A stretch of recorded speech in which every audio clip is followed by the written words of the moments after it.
Di pertandingan ini pemain terbaiknya adalah Maguire. Oke. Man of the match-nya Maguire. Iya. Iya, betul. Saya tidak memungkiri itu. Iya, jadi sampai ada yang bilang Maguire kali ini gendong MU gitu. Iya. Rashford Betul. sudah mulai berubah. Akhirnya. Dalam arti dia udah nggak begitu egois mainnya. Dia mau apa satu-dua dengan cutback gitu. Dengan teman.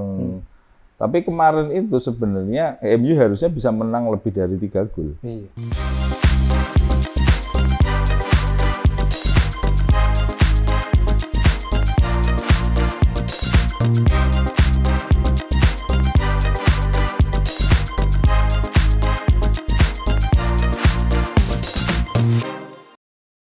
Halo teman nobar, selamat datang kembali di Bisbol, bincang seputar sepak bola pastinya di channel kesayangan teman nobar di Panpel Nobar. Kembali lagi nih, Chandiko dan juga Bangsat di Bisbol, bincang seputar sepak bola pastinya di channel kesayangan teman nobar di Panpel Nobar. Kita akan membahas preview Liga Inggris Game Week ke-9 dan ini adalah Bisbol ke-73. Nah, ini banyak hal menarik nih Bang. Sebentar, enak ya. Pakai sofa gini. Oh iya, betul. Saya pikir teman nobar harusnya, wah baru nih gitu kan. Sofanya yang baru. Baru nih. Fasilitas yang ada. Iya, nanti ada sesuatu surprise pastinya. Biasa seperti itu ya kan. Oke nih Bang, kita langsung bahas pertandingan pertama ya. Derby Merseyside ya. Betul, Derby Merseyside yang kali ini dimenangkan oleh Liverpool dengan skor 2-0. Iya. 2 gol diciptakan oleh Mohamed Salah. Betul. Dan saya rasa ini pertandingan yang cukup seru karena Salah baru ciptakan gol itu di menit 74. Iya. Yang gol pertamanya. Dan yang gol kedua itu diciptakan di menit injury time kan 90+3 kalau nggak salah. Kartu merah.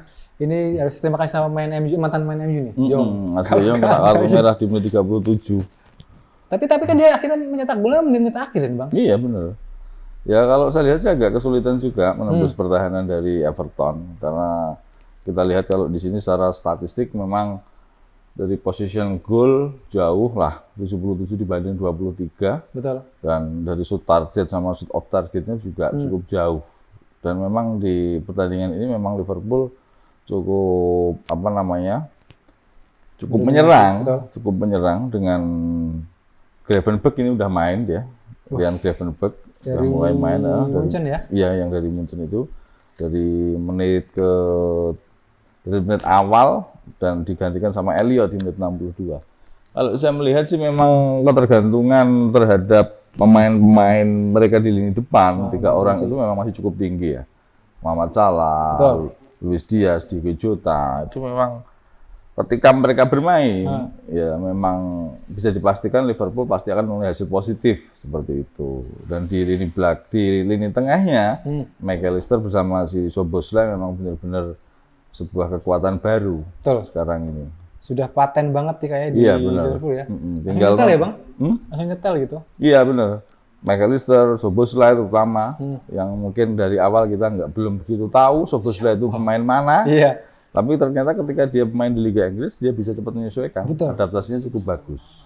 Dan sesuai juga dengan kapasitasnya si Klopp ya. Maunya apa seperti apa. Iya benar, dia mampu menerapkan strategi maupun permainan dari Jurgen Klopp. Betul. Untuk main di Liverpool dengan gaya gegenpressing-nya.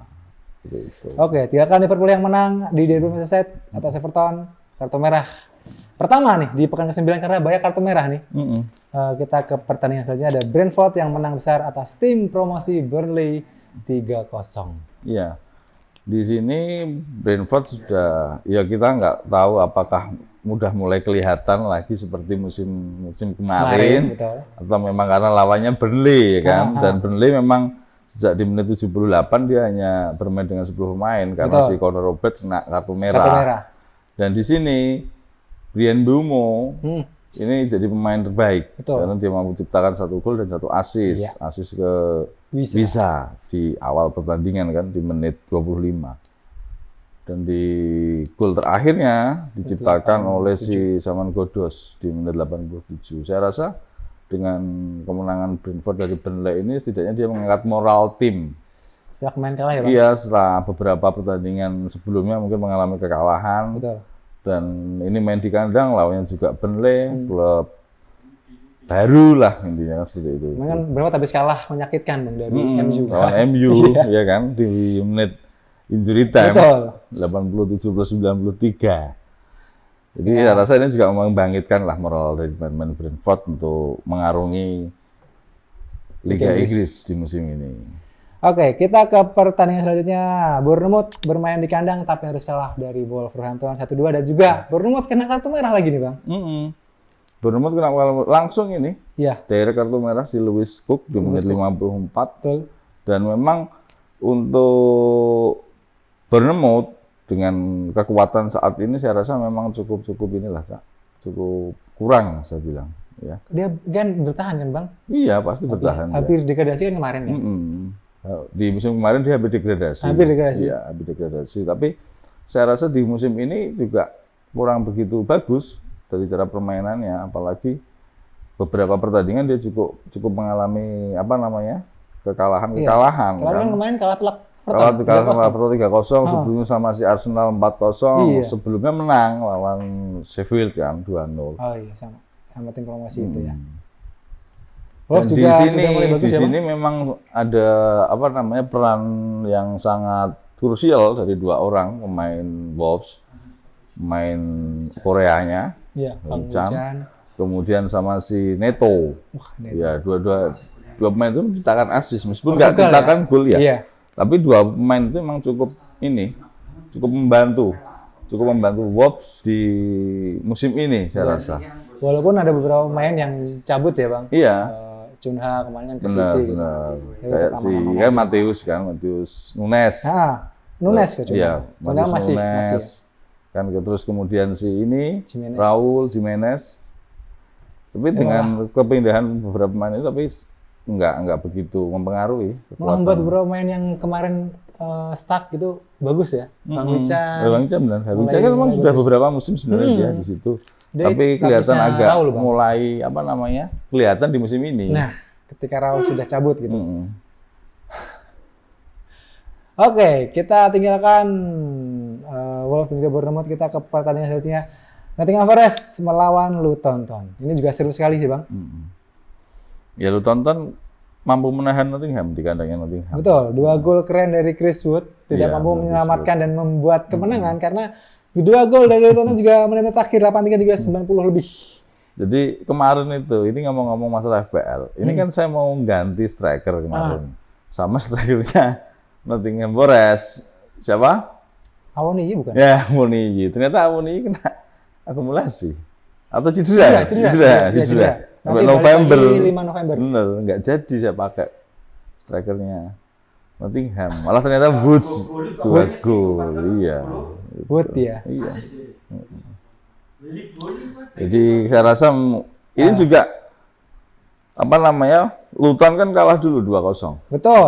Ketinggalan dulu 2-0, menit di 83 si OGB ini mampu memperkecil dan disamakan sama si Adebayo di injury time 92. Ini berapa kali nih Nottingham ketika menit terakhir mulai kurang konsentrasi ya Bang? Benar. Seperti lawan MU kemarin. Betul, sama kayak lawan MU. Ini juga seperti ini, untungnya imbang gitu kan. Di kandang tapi Cak, jadi kan kerugian lah. Iya, bisa sih menang ya. Apalagi lawannya Luton. Betul. Oke. Kalau ini juga seru karena ada kartu merah juga nih. Manchester City melawan Brighton yang harus menang City tapi ya tetap 2-1. City, cuma dari permainan gimana nih Bang? Walaupun memang kartu merahnya terakhir sih. Iya sih akan juga di kartu merah tapi di menit injury time kan dia. Kalau kita melihat permainan City ini setelah si Rodri mulai main, ya saya rasa mungkin lini tengah dari City memang sudah mulai lagi. Sudah mulai kembali lagi kan seperti pertandingan-pertandingan sebelumnya kan. Ketika masih ada Rodri sebelum dia kena hukuman kartu merah. Betul.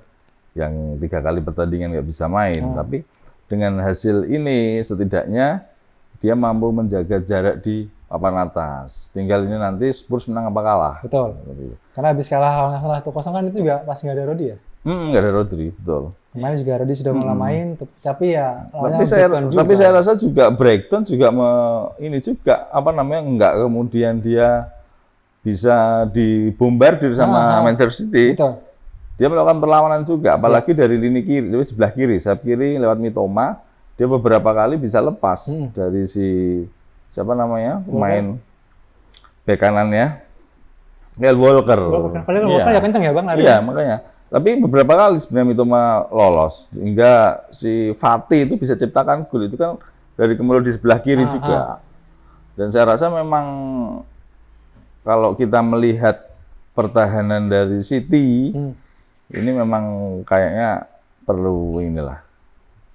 Dirubah lagi? Bukan, sekarang si Ruben Dias nggak main. Stones juga masih cedera. Iya, Stones juga dipaksakan kan kayaknya dia, karena dia kemarin habis main di Inggris kan, di apa namanya kualifikasi Piala Eropa. Kemudian Akanji juga akhirnya kena kartu merah. Dan saya rasa di pertandingan ke depan, di derby Manchester ini, kan 10? Di pekan 10 ini cukup seru nanti. Kita lihat, karena nanti MU main di kandang kan. Kita lihat apakah performa MU bisa seperti kemarin-kemarin lagi. Kemarin menang ya. Ya semoga aja 2-1 ya nggak apa-apa lah. Menang lah. 1-0 juga nggak apa-apa. Cukup ya, yang penting menang gitu kan. Betul. Golnya menit 90 plus 1 aja. Ben, kayak dibales. Ya kan kayak gitu, kalau City ke gua langsung bales seperti Paul. Ngeri gitu.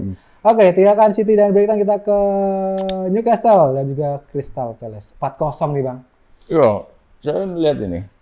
Jadi di babak pertama aja udah 3-0 kan. Iya. Mulai dari si Murphy, kemudian Gordon, kemudian Longstaff. Saya rasa Crystal Palace di pertandingan ini sangat kesulitan dengan determinasi dari Newcastle. Iya. Karena kita tahu Crystal Palace sama Newcastle itu sebenarnya permainannya sama. Mereka sama-sama menggunakan fisik, sama-sama main kenceng. Oh iya. Iya. Fisik lebih. Tapi mungkin ke perbedaan kualitas main yang menentukan. Betul. Akhirnya Newcastle United bisa menangkan pertandingan ini dengan skor yang cukup telak 4-0, dan di Wilson juga ciptakan gol kan di menit 66. Kalau Wilson akhirnya. Jadi di pertandingan ini Jacob Murphy cukup lumayan bagus dia. Pemain muda ya Bang? Pemain muda, Inggris juga, tapi di pertandingan beberapa kali pertandingan kan dia jarang dimainkan sih sebenarnya. Kelihatan juga gitu. Karena kalau kita melihat posisi dari Jacob Murphy ini kan sebenarnya dia ada di sayap, bukan di sayap, di sayap kanan. Sayap kanan dia. Sayap kanan, dan posisinya si Almiron bukan sih? Almiron, ya kan? betul. Biasanya kan dimainkan Almiron. Nah ini mungkin pelatihnya si Eddie Howe mencoba Murphy, karena di musim kemarin Murphy juga sering dicoba. Ya. Ternyata percobaan ini juga cukup berhasil, karena dibuktikan Jacob Murphy mampu bermain dengan cukup bagus. Gordon juga bagus Bang. Gordon memang. Ya kan? Iya. Pemain muda juga. Bener. Gordon memang udah kelihatan dari beberapa pertandingan awal kan. Kalau memang dia punya kecepatan, kemudian juga finishingnya bagus, dan dia bisa gantian di situ dengan pemain dari Leeds, kan? Siapa itu? Sebentar. Siapa? Lin? Harrison enggak di situ. Bukan Leeds ya? Bukan Leeds dia. Bukan. Longstaff maksudnya. Bukan. Hillsman. Bukan. Sayap kirinya Newcastle. Leicester. Oh, Barnes apa?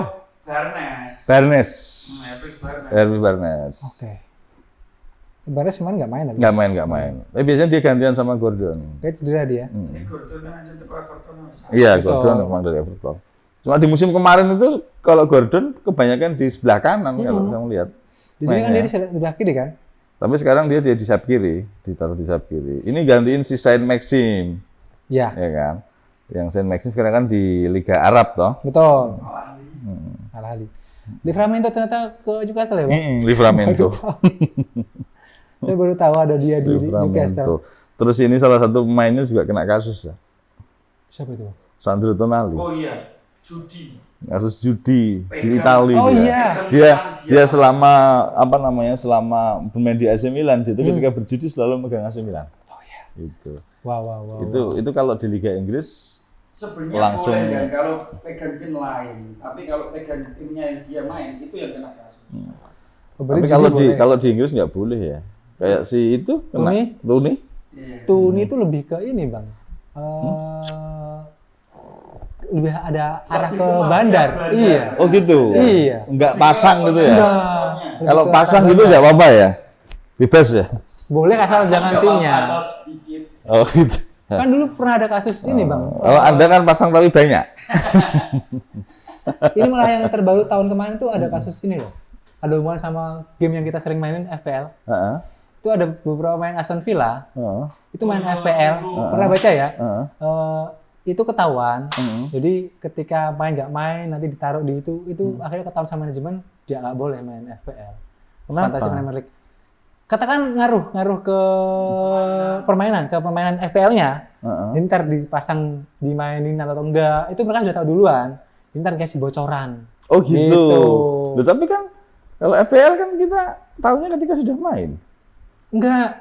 Makanya kan gini loh. Misalnya Aston Villa mau main nih, tim ini mau main. Dia kan main di Aston Villa. Dia ngomong nanti yang main line up-nya ini. Gitu. Jadi Oh dia bocorin. iya. Oh gitu. Itu kan seperti itu. Itu kalau saya nggak salah. Tapi ada hubungannya sama FPL ya, Bung Bawan ya. Gitu. Oke, tinggalkan Newcastle juga. Crystal Palace, kita ke Derby London.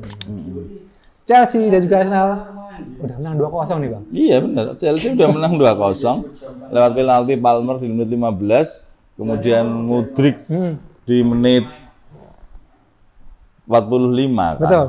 Ini pemain baru, Bang. Palmer. Palmer kan main City. Iya. Langsung ditugasi menjadi eksekutor terus, Bang. Saya lihat di FPL juga dia salah satu eksekutor di Chelsea. Itu penalti pasti dia. Palmer ya. Iya. Lama nggak pasang ya kita di FPL. Mungkin habis ini ada yang pasang. Sore Palmer. Iya. Itu kan ada kan di sini set piece taker kan. Nah, ada tuh. Lihat Chelsea ternyata main Palmer, baru ya? Iya. Nanti itu dia pasti. Dan satu lagi Mudryk. Itu golnya sebenarnya gimana sih? Enggak anu. Nggak sengaja? Nggak sengaja. Sebenarnya dia mau umpan. Nah, Gitu. itu Tapi di apa namanya? Di wawancara setelah pertandingan, dia ngomongnya enggak. Dia Sengaja? memang sudah menganalisa. Oh, dia sudah menganalisa dan melakukan tembakan kan gitu. Padahal kalau kita lihat itu sebenarnya dia nggak sengaja itu. Dia suruh ngulangi lagi nggak bisa itu malah. Iya. Ini ada fakta. Orang dia tuh mau ngoper kok itu kok. Kan dari sayap ya. Betul, kelihatan kok kan dari Gallagher dia riset Terus dia itu sombong sekali di story-nya itu. Jadi di story-nya itu dia itu di jacuzzi gitu, di lantai atas gitu, di gedung. Kemudian di pemandangannya London. Dia bilang, apakah sekarang bagaimana ini? Sekarang apakah Anda masih mengkritik saya? Oh, gitu. berarti ini lo gue. Ini lihat saya nih. buktikan kan gitu. Imbang sombong. Iya, padahal imbang ya kan? Kok bisa itu kalau main menang gitu ya. Itu. Gue juga penalti 1 dan Tapi mungkin dia kan gini, karena mungkin dia sebel gitu kan banyak orang yang mengkritik dia selama ini. Karena kan memang dia main 100 juta kan. iya. Tapi performanya seperti itu, nggak sesuai Kalau dengan. menang sih nggak apa-apa, Bang. Tapi nggak, dia jangan sombong karena 100 juta di Chelsea banyak gitu mainnya sekarang. Iya. Ada fakta menarik nih mengenai Mykhailo Mudryk. Kemarin saya sempat mau cerita sama Bung Bawan, cuma belum sempat. Jadi dia tuh nge-like salah satu postingan model Bali. Ya kan? Nge-like postingan Bali, ya kan? Terus pacarnya si model ini nesu. Habis itu kan dia main FIFA Mobile. Si Mudryk dijual langsung. Oh gitu. Iya. Oh. Jadi gitu. Wah, ternyata Mykhailo Mudryk juga ngawasin model-model Indonesia, Bang. Loh, dia itu kan ngeblok akun Justin ya? Justin. Iya. Jadi kata si Justin loh ya. Iya juga ya. Sampai Justin aja diblok loh kan, berarti kan dia melihat seluruh ini mungkin apa namanya followernya kan? Oh, berarti yang megang itu berarti nggak admin ya? Enggak, dia berarti sendiri. dia sendiri, wah. Iya. Sepertinya panel nobar harus nyinggung dia. Nih. Iya, makanya biar diblok kan gitu. Iya. Minimal kan di screen terus guys story gitu kan. Akun bosok misalnya kan. Kita kan nambah followers nanti. Naik. Apa itu Mas Hasan namanya? Engagement. Iya itu. Oke. Kita balik lagi ke pertandingannya. Ini Arsenal gila sih, Bang. Iya, kalau saya rasa memang Arsenal kan ya memang di musim ini hampir sama seperti musim kemarin. Dia memang apa namanya permainannya sudah kelihatan. Betul. Apalagi sekarang ada tambahan Glenn Rice, kemudian kayak Havertz, itu kan menambah apa namanya kedalaman dari Arsenal dan sepeninggal dari si Granit Xhaka kan sekarang sudah ada Glenn Rice, Declan Rice ya, Declan Rice. Jadi saya rasa memang Arsenal dengan ketinggalan 2-0 dari Chelsea dan Chelsea bermainnya seperti itu saja. Tinggal nunggu waktu. Kemarin saya nonton itu masih Arsenal bahkan ngegolin. Ini benar kan? Iya. Karena di golnya pun juga di menit-menit sepertiga akhir kan di menit 77 dan 84. 84 ya betul.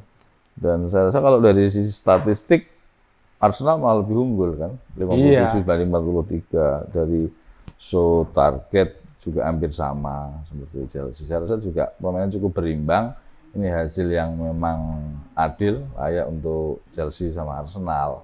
Karena kalau kita melihat Chelsea juga sekarang udah mulai membaik sih sebenarnya. Dari beberapa pertandingan kemarin dia sudah mulai kelihatan, dalam arti taktik dari Pochettino ini sudah mulai bisa diterjemahkan oleh pemain-pemain Chelsea di lini tengah, si Sedo, kemudian si Enzo Fernandez dan si Conor Gallagher ini sudah bisa membaca permainan dari Pochettino gitu loh. Siap-siap menerapkan di lapangan ya Bang.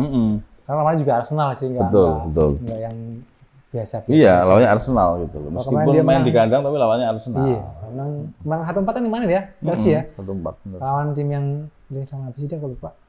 Lawannya Chelsea kemarin kan lawan ini Burnley. Ya, 1-4 kita wajar-wajar aja lah ya. Wajar lah. Kalau Arsenal bisa nahan imbang juga. Itu hal yang cukup positif sekali buat Chelsea. Jadi sebenarnya dia kemarin itu 3 kali menang kan. Setelah kalah lawan Aston Villa 1-0, setelah itu 3 kali pertandingan dia menang terus. Mulai lawan Brighton menang 1-0, kemudian lawan Fulham menang 0-2 di kandangnya Fulham, dan Burnley 1-4 di kandangnya Burnley, dan lawan Arsenal imbang. Saya rasa juga permainan Chelsea sudah mulai membaik sih. Kita bilang. Sudah cukup bagus ya Bang, iya, untuk sampai ke pekan 9 ini ya. Meskipun dia sampai saat ini masih ada di peringkat 10. Iya. Sama kan? Sama yang tim kita mau bahas ini. Ya. Kita ke kandang Sheffield United ya, tim promosi ini. Yang saya sangat gemes sama pencetak golnya Sheffield. Kan gol penalti lihat Bang, lawan MU 1-2. Habis golin penalti si Burni ini kan langsung madepin Onana terus begini. Songong sekali Anda. Untung aja ya pemain yang saya tidak suka bisa mencetak gol bagus sekali dalat Bang. Jadi gini sebenarnya, di pertandingan ini pemain terbaiknya adalah Maguire. Oke. Man of the match Maguire. Iya. Iya, betul. Saya tidak memungkiri itu. Iya, jadi sampai ada yang bilang Maguire kali ini gendong MU gitu. Iya. Tapi ya sebenarnya enggak juga, karena kalau saya lihat kemarin ini sudah ada perubahan dari Rashford. Ya.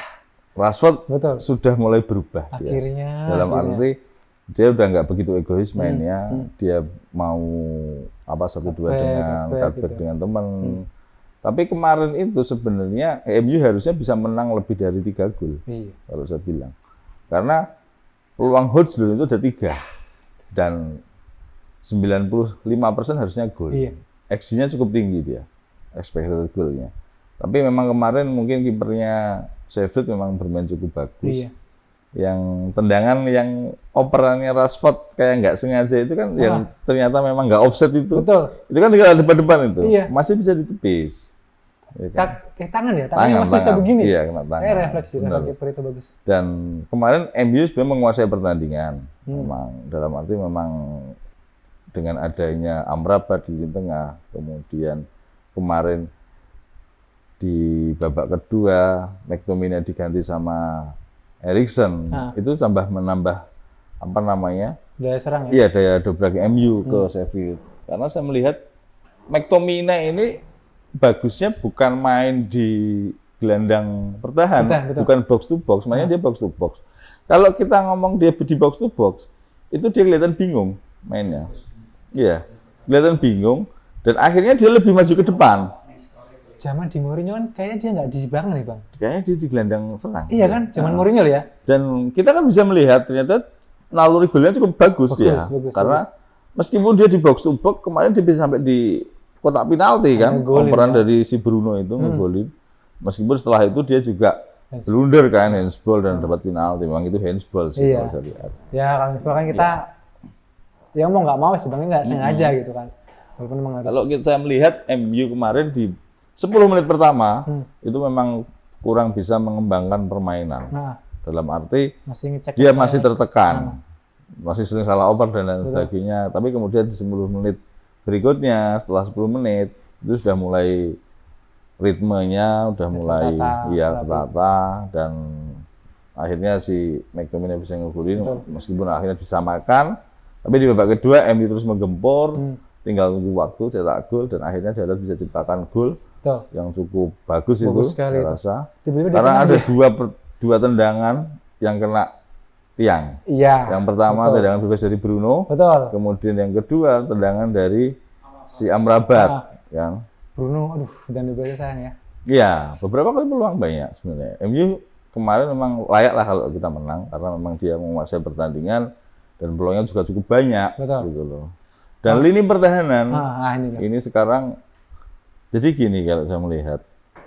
Jadi Maguire itu ternyata mentalnya cukup bagus kalau saya melihat. Jadi meskipun dia itu dihujat, dia nggak dipercaya sama manajemen, nggak dipercaya sama pelatih, ditepikan, tapi dia pengen menunjukkan. Dan memang situasinya memang sedang menguntungkan dia karena pemain-pemain belakang MU banyak yang cedera kan. Betul. Si Varane cedera, kemudian Martinez. Kemarin iya dia main di babak kedua kan, gantiin si siapa? Lindelof. Bukan Lindelof. Lindelof apa siapa dia gantiin? Lindelof main kemarin. Iya Lindelof main di bek kiri dia. Evans dia gantiin si Evans, benar. Loh kemarin itu Lindelof memang dipaksa di kiri, dipaksa di kiri. Iya di bek kiri. Enggak pakai 3 back ya bang? Enggak. Oh. Bek kiri dia overlapping kok. Iya kan? Sering overlapping. Makanya. Iya. Tapi bagus. Dia sama si Rashford sering saling cover-coveran. Jadi cukup lumayan sih, tapi ya nggak tahu juga kalau lawan Manchester City besok. Iya. Gitu. Tapi kita kan 3 back asalnya kan kok begini terus enggak 3 back. Sebelah kiri ya? Dia back kiri. Maguire selain perubahan itunya, saya lihat itu long ball-nya bang. Iya benar. Ya, long ball-nya cukup bagus dan tepat. 100%. Ya nggak 100% Saya lihat tadi 100% bang. 100% ya? Iya. Tapi memang cukup ya. Jadi akurat gitu dia. Iya. Kan biasanya kan Lindelof kan yang suka long ball gitu. Biasanya kalau Martinez yang kayak gitu biasanya. Apa namanya? Lindelof itu. Iya apa sih. ini tugas baru kali? Iya, kalau sebenarnya dulu pun kayak gitu sih. Iya. Dari awal dulu ketika dia memang masih mau bagus di musim pertamanya dia kan memang bagus dia. Dia memang kayak gitu mainnya. Cuma yang lawan Sheffield kita nggak ngomong dia tim promosi lah. Cuma kan kelihatan kualitas ketika mengumpan itu bagus, 100% lah akurasi passingnya gitu kan long ball-nya. Cuma memang Sheffield itu tidak menekan sama sekali. Iya. Jadi ketika Maguire pegang bola itu nggak ada yang, nah itu loh mungkin yang sedikit membuat dia agak tenang ya. Benar. Ya kan? Jadi pressing atasnya kurang. Itu jadi membuat dia tuh kayak luasa gitu. Dia belum teruji lah lawan tim-tim yang memang seperti City, Arsenal atau mungkin itu Liverpool lah itu yang jadi ujian. Pokoknya janganlah tolong ya dipuji-puji terlalu besar Maguire. Karena habis ini lawan City. Semoga tidak ada blunder. Ya menang gitu loh, aku yang menang. Karena kemarin juga bagusnya sedikit bang, ketika ada shoot dia lowong, ada satu sih. Iya. Ya itu namanya juga main bola lah. Cuma saya yang lihat itu long ball-nya dia itu bagus. Itu yang dari saya sih Maguire. Oke. Aston Villa, baju yang kita pakai, saya pakai ya, menang 4-1 atas West Ham United. Zaniolo kasus masih bisa main. Zaniolo kan sama kayak Tonali kan sebenarnya. Iya, kan dia itu nggak apa-apa lah. Gimana bang? Ya kalau kita melihat West Ham sama Aston Villa, memang Aston Villa ini semenjak di musim ini ya, terutama sudah dilatih sama si Emre ini, memang kelihatan sekali cara permainannya cukup bagus, apalagi di lini tengah sekarang ada tambahan si Diaby itu. Iya, kan? Dan kemarin memang si Douglas Luiz, kemudian McGinn dan si Watkins memang pemain cukup bagus. Dan memang kalau kita ngomong Aston Villa nggak bisa kita tinggalkan si Emiliano Martinez. Betul. Di kiper. Jadi dia tetap bermain lugas lah. Kan kemarin dia baru dapat ini apa namanya? Dia itu di timnas nggak pernah bobol beberapa pertandingan. Emilio. 12 pertandingan. Oke. Bowen 1 gol saja, tapi itu adalah itu nganu kok. Deflektif kan itu? Iya, tapi menjadi ini Bang, pemain ketiga dalam sejarah Premier League yang mencetak gol di 5 pertandingan tandang pertama. Iya, Itu benar. mau nyaingi Thierry Henry. Iya, Wah, Thierry ini Henry Bang. kan. Iya. Sama kita Douglas Luiz Bang. Dia kan salah satu set piece takernya di Aston Villa. Dia pasti dia yang ambil. Tapi kalau di musim kemarin itu gantian sama si Watkins. Tapi kalau sekarang kayaknya kalau penalti dia ngambil Douglas Luiz. Iya. Di musim kemarin masih ada Watkins juga kan Ah. kadang-kadang. Tapi sekarang udah enggak. Luiz semua. Menjadi pemain pertama yang mencetak gol dalam 6 pertandingan kandang berturut-turut untuk Aston Villa. Ini ngalahin Berapa itu? Douglas Luiz. Douglas Luiz. Ngalahin si mantan Dwight York. Dwight York York. itu kan MU kan. Dulu kan MU. di Aston Villa kan. Benar. Nah, itu ngalahin si Dwight York. 5 gol dulu tahun 96 akhirnya dipatahkan sama Douglas Luiz.